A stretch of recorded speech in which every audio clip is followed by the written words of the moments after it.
Existe um tipo de pessoa que percebe tudo. Ela entra numa sala e sente, em segundos, quem está fingindo, quem está sofrendo, quem mente para os outros e quem mente para si mesmo.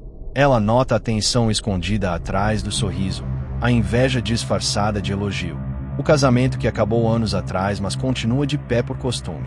Ninguém contou nada a ela. Ela simplesmente vê. E se você chegou até este vídeo, existe uma boa chance de que eu esteja falando de você.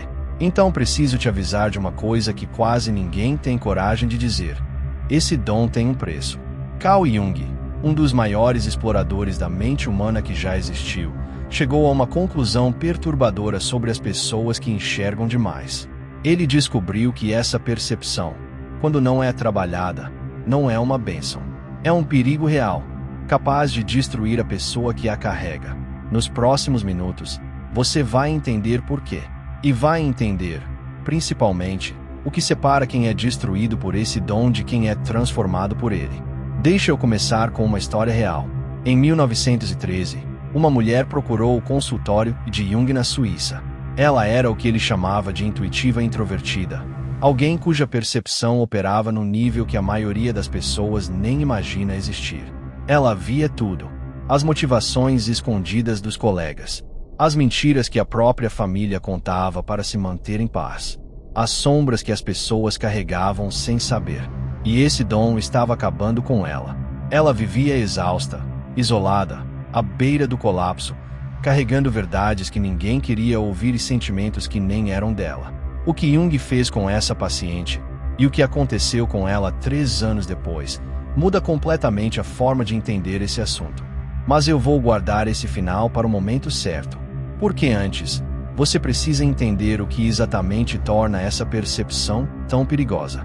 Jung identificou 3 perigos específicos. E o primeiro deles é o mais contraintuitivo de todos. Quem enxerga demais ameaça os acordos invisíveis que sustentam os grupos. Pensa comigo. Toda família, toda empresa, toda roda de amigos funciona à base de combinados que ninguém assinou e ninguém menciona. O combinado de não falar sobre o alcoolismo do patriarca. O combinado de fingir que o chefe é competente. O combinado de tratar como normal aquilo que todo mundo sente que está errado. Jung percebeu que a coesão dos grupos depende exatamente disso, de um pacto silencioso sobre o que será ignorado. Agora, o que acontece quando entra na sala alguém que vê através dessas ilusões? E pior, alguém que não consegue fingir que não vê? Essa pessoa vira uma força desestabilizadora, sem dizer uma palavra, sem querer. Só por existir de forma autêntica, ela viola o pacto. E o grupo sente. É por isso que talvez você já tenha notado pessoas se incomodando com a sua presença, sem nenhum motivo aparente. Não é paranoia sua. O sistema inconsciente do grupo reconhece quem é capaz de enxergar o que foi combinado esconder. O segundo perigo é o que Jung chamou de problema da função superior. E ele dói mais. É quando a sua maior força psicológica se torna a fonte do seu maior sofrimento. Jung escreveu algo devastador sobre isso. A maldição da consciência é que ela não pode ser compartilhada com quem não a possui. Pensa no tamanho dessa solidão. Você percebe uma verdade evidente sobre uma pessoa, sobre uma situação, sobre o rumo que algo vai tomar, e não tem com quem dividir. Se você fala, é chamado de exagerado, de negativo, de complicado. Se você cala, carrega sozinho. Com o tempo, você vira o que Jung descreveu como uma ilha de consciência num oceano de inconsciência. E essa não é uma solidão comum, do tipo que passa com companhia. É uma solidão existencial. A sensação de viver numa realidade diferente da de todo mundo ao redor, de assistir a um filme que só você percebe que está passando. Quantas vezes você já se sentiu exatamente assim, cercado de gente completamente só? Mas é o terceiro perigo que Jung considerava o mais grave de todos. Porque os 2 primeiros machucam. Este destrói. Jung observou que pessoas altamente perceptivas não apenas veem o que os outros carregam, elas absorvem. A angústia do amigo, o medo da mãe, a raiva engolida do ambiente de trabalho, tudo entra. E chega um ponto em que a pessoa está tão inundada de material psicológico alheio que perde a capacidade de distinguir o que é dela e o que ela absorveu. Você já saiu de uma conversa carregando um peso que não era seu? Já sentiu uma angústia súbita ao entrar num lugar, sem nenhuma razão pessoal? Agora imagina isso acontecendo o tempo todo, durante anos, sem filtro e sem defesa. Jung deu um nome a esse estado: participação mística, quando as fronteiras psíquicas se dissolvem e o indivíduo se funde com os conteúdos inconscientes ao redor. E ele foi claro sobre onde isso termina. O perigo, escreveu ele, não é o exílio social. É a aniquilação psicológica, a perda completa da identidade individual. A pessoa que via tudo desaparece, engolida pelo que via. Ruptura com os grupos. Isolamento existential. Dissolução da identidade. Esse é o mapa do perigo. E talvez você esteja se reconhecendo em cada parada desse mapa e sentindo um frio na espinha, porque ninguém nunca tinha nomeado isso para você. Mas presta atenção no detalhe que muda tudo. Jung não descreveu esses 3 perigos para te assustar. Ele os descreveu porque passou anos desenvolvendo um antídoto. Um processo sistemático, testado nos seus pacientes mais perceptivos, inclusive naquela mulher de 1913, capaz de transformar percepção esmagadora em percepção integrada. Ele chamou esse processo de individuação. E é exatamente isso que a gente vai destrinchar agora. As 3 fases que separam quem afunda no próprio dom de quem aprende a usá-lo. A individuação não é um conceito bonito de livro de autoajuda. É um processo de sobrevivência psicológica. Jung o desenvolveu porque viu, caso após caso, que pessoas com percepção diferenciada não tinham escolha.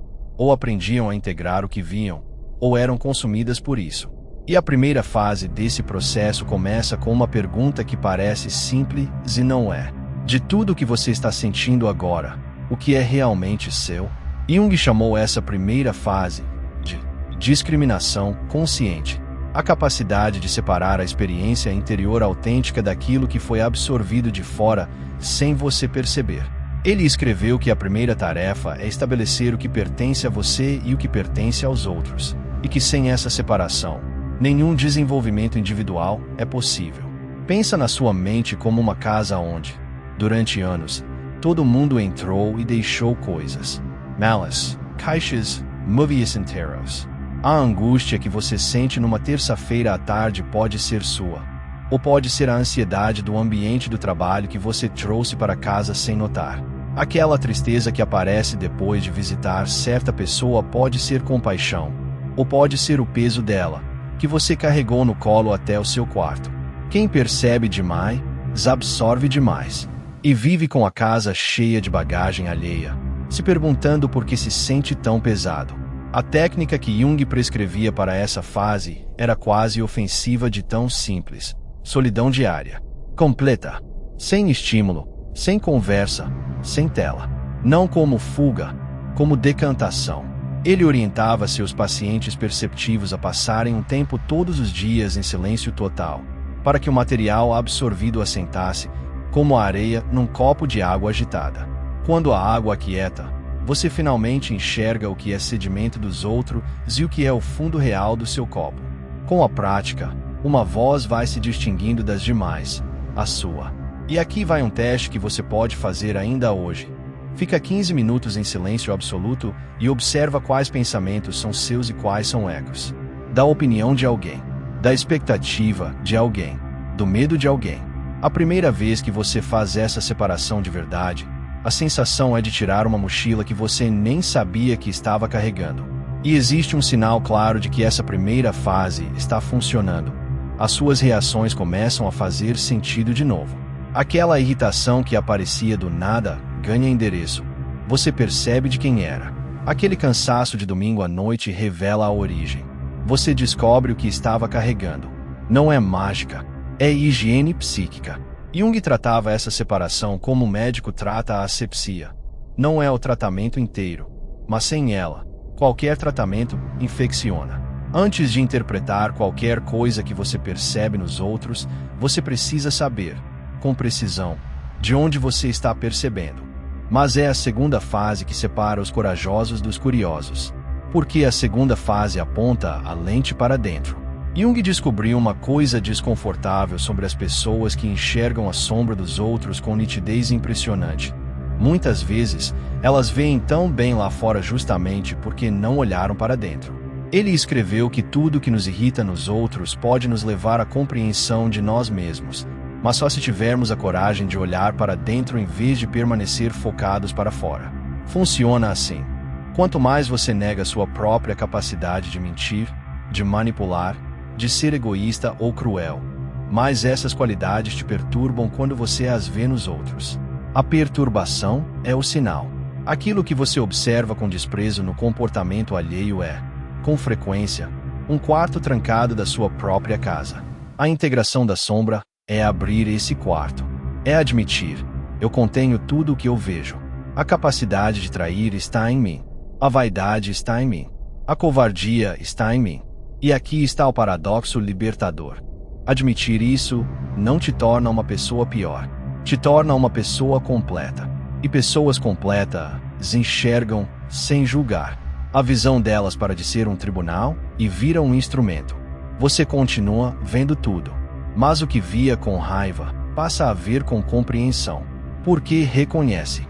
E então vem a terceira fase, a mais sofisticada, a participação consciente. Porque repara no dilema.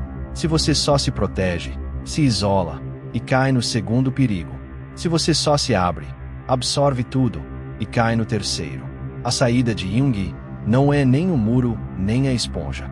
É o que ele chamou de contêineres psicológicos, a capacidade de segurar temporariamente o conteúdo inconsciente de outra pessoa, sabendo o tempo todo que ele não é seu. Pensa num profissional que passa o dia ouvindo dores alheias e ainda assim volta inteiro para casa. Ele não é frio. Ele desenvolveu um recipiente. Ele acolhe a dor do outro, segura, examina, devolve insight, e quando a conversa termina, devolve também a dor ao dono. Ela não fica morando nele. Jung escreveu que a pessoa individuada pode servir de ponte entre o consciente e o inconsciente, ajudando os outros a enxergarem, sem sacrificar a própria integridade psicológica. É isso que a participação consciente permite: engajar com o que você percebe nos outros sem se afogar no que percebe. Separar o que é seu. Integrar a própria sombra.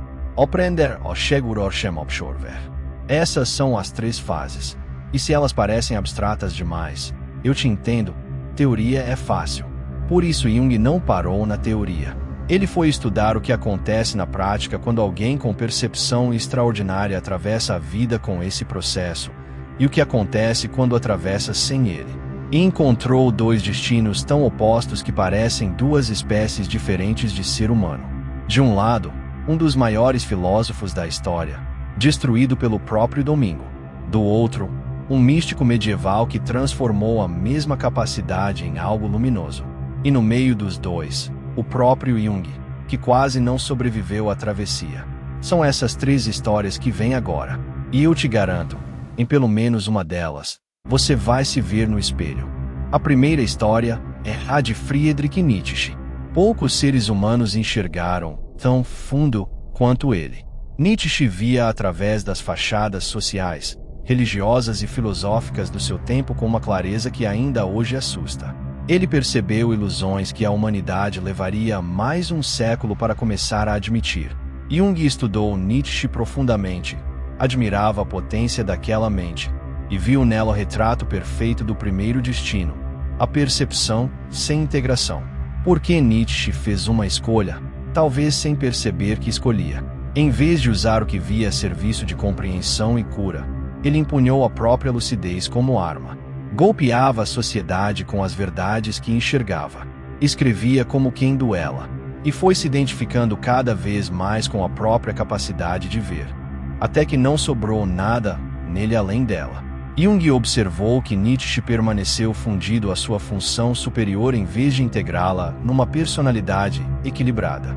O resultado você conhece: isolamento progressivo, amargura e um colapso mental do qual ele nunca voltou. A pessoa que via tudo foi consumida pelo que via. Guarda essa frase, porque ela é o aviso na entrada desse caminho. A segunda história fica do outro lado do abismo.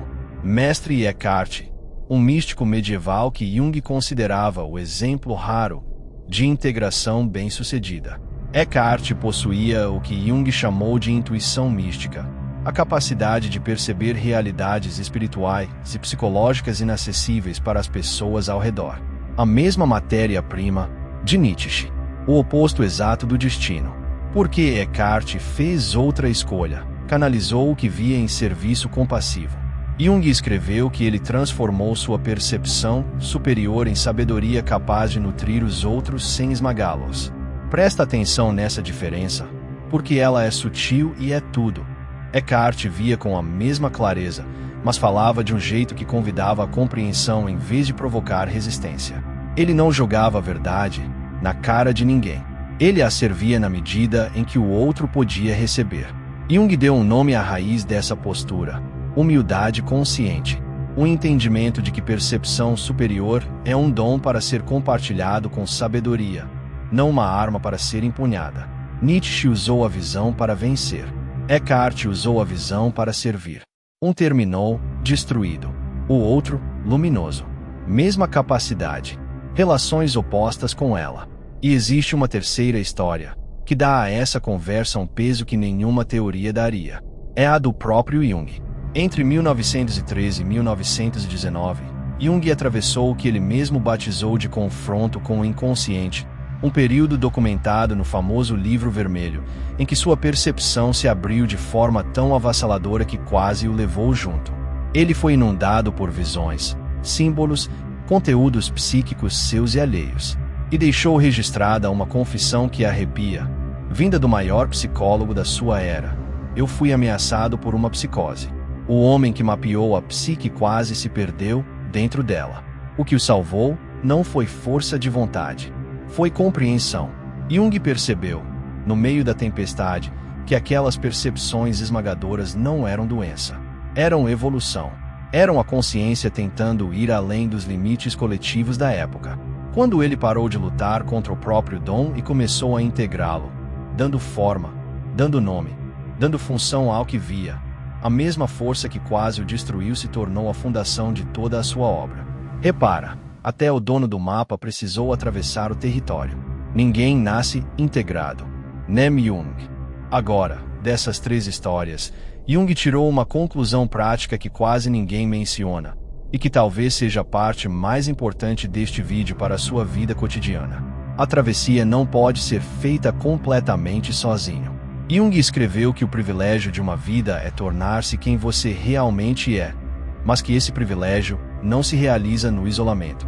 Ele exige testemunhas, pessoas capazes de reconhecer a autenticidade. E ele identificou 3 tipos de pessoas que quem enxerga demais precisa encontrar. O primeiro tipo, outros individuados, pessoas que também atravessaram. Jung dizia que uma pessoa individuada reconhece outra imediatamente. Existe uma qualidade de presença que não se fabrica. Esses encontros são raros, quase sempre instantâneos e intensos, e valem ouro.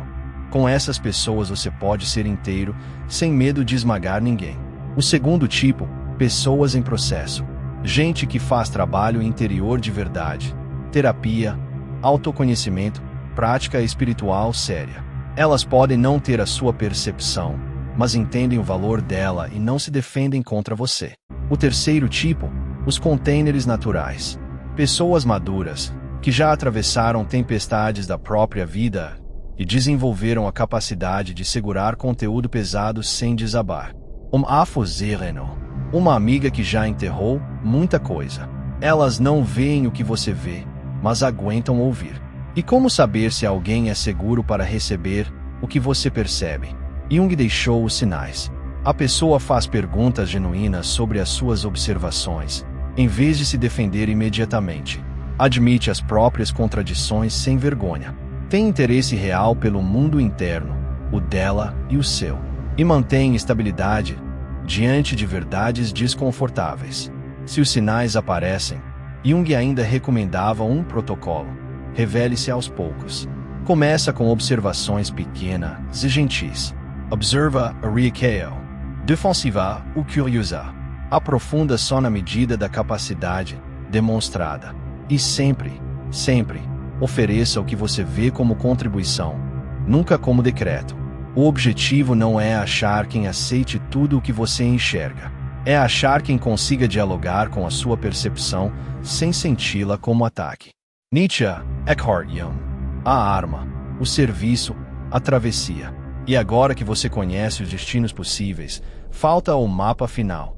As 4 etapas que transformam esse dom em propósito. E as 4 armadilhas exatas em que quase todo mundo como você cai no meio do caminho.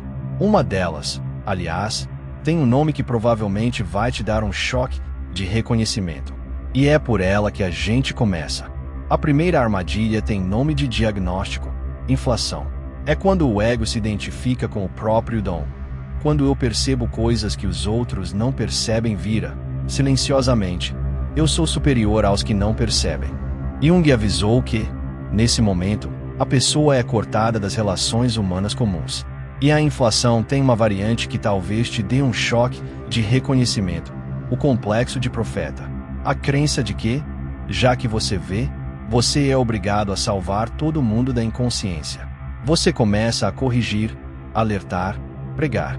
Aponta a ilusão do amigo, o padrão da irmã, o auto-engano do colega. Tudo verdade, tudo não pedido. E o resultado nunca é gratidão. É afastamento. Jung foi cirúrgico. No momento em que alguém se acredita portador da verdade absoluta, já foi possuído pelas próprias forças que tenta compreender. Ver não te obriga a salvar ninguém. Essa frase precisa ser tatuada na mente de quem percebe demais. A segunda armadilha é a fuga vestida de sabedoria. Depois de tantas decepções, o perceptivo se retira e justifica: as pessoas são inconscientes demais, rasas demais, não vale o esforço. Parece lucidez. Jung chamou pelo nome verdadeiro: superioridade espiritual disfarçada. E deixou uma das frases mais duras de toda a sua obra: o eremita que se retira da vida não a transcendeu. Foi derrotado por ela. Dói ouvir isso. Pois é, a individuação verdadeira exige engajamento com o mundo, não fuga dele. Solidão como ferramenta diária. Sim. Solidão como endereço permanente. Não. A terceira armadilha é a mais doce e talvez a mais traiçoeira: o vício em ser necessário. Quando você vê o que os outros não veem, você se torna útil de um jeito raro. As pessoas te procuram nas crises. Você vira o conselheiro, o que resolve, o que enxerga a saída. E sem perceber, você passa a existir apenas nessa função. Jung alertou: quando a percepção vira identidade, a pessoa desaparece atrás da função. Você deixa de perguntar como você está. Sua vida interior fica abandonada enquanto você administra a dos outros. Isso não é individuação. É o sacrifício da personalidade ao papel. É a esponja de novo, agora aplaudida. E a quarta armadilha é a que derruba justamente quem acha que já venceu: a regressão. Jung foi honesto: integração não é conquista permanente, é processo dinâmico. Sob estresse, luto, crise ou grandes mudanças, até a pessoa mais integrada pode voltar a se inundar do que não é dela. Por isso ele deixou uma rotina de manutenção, simples e inegociável. Solidão regular para separar o que é seu do que foi absorvido. Escolha consciente de quando e com quem usar a percepção. Trabalho contínuo com a própria sombra, para não projetar. Relações que sirvam de checagem, de realidade. E expressão criativa. Escrever, pintar, compor, construir, como válvula para o excesso do que se percebe. Quem vê demais precisa de um lugar para onde escoar a visão. Senão ela transborda por dentro. E agora eu posso terminar a história que abri lá no começo. A paciente de 1913. A mulher que via tudo estava sendo destruída por isso. Ela trabalhou com Jung por 3 anos, atravessando exatamente o processo que você acabou de conhecer. Aprendeu a distinguir o que era dela do que absorvia dos outros. Encarou a própria sombra. Desenvolveu os containers. E a vida dela virou do avesso, na direção certa. Tornou-se conselheira. A mesma percepção que a esmagava passou a guiar pessoas em crise.